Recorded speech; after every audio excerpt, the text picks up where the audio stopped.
मनसे अध्यक्ष राज ठाकरे यांची तोफ पुन्हा एकदा धडाडणार आहे। मनसेच्या मुंबईतील पदाधिकाऱ्यांचा मेळावा रविवारी 27 जुलै रोजी पार पडणार आहे। मनसे अध्यक्ष राज ठाकरे हे या मेळाव्याला उपस्थित राहणार असून ते पदाधिकाऱ्यांना मार्गदर्शन करणार आहेत।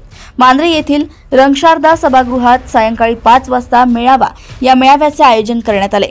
मनसेच्या या मेळाव्याला मनसेचे नेते, सरचिटणीस तसेच मुंबईतील विभाग अध्यक्ष, उपविभाग अध्यक्ष, शाखाध्यक्ष, मुंबईतील सर्व अंगीकृत संघटनांचे पदाधिकारी उपस्थित राहणार आहेत। आगामी मुंबई महानगरपालिका निवडणुकांच्या पार्श्वभूमीवर हा मेळावा आयोजित करण्यात आल्याची माहिती समोर आली आहे। या मेळाव्यात मनसे अध्यक्ष राज ठाकरे पदाधिकाऱ्यांना काय कानमंत्र देणार याकडे सर्वांचं लक्ष लागलंय। मनसेच्या या मेळाव्यात राज ठाकरे नेमकं काय बोलणार याकडे सर्वांचं लक्ष लागलंय। या मेळाव्यात मुंबई महापालिका निवडणुकीच्या तयारीचा आढावा घेतला जाणार आहे, तसेच ज्या कमकुवत बाजू असतील त्या दुरुस्त करण्याचे काम केले जाणार आहे। याबाबत राज ठाकरे पदाधिकाऱ्यांना मार्गदर्शन करणार आहेत।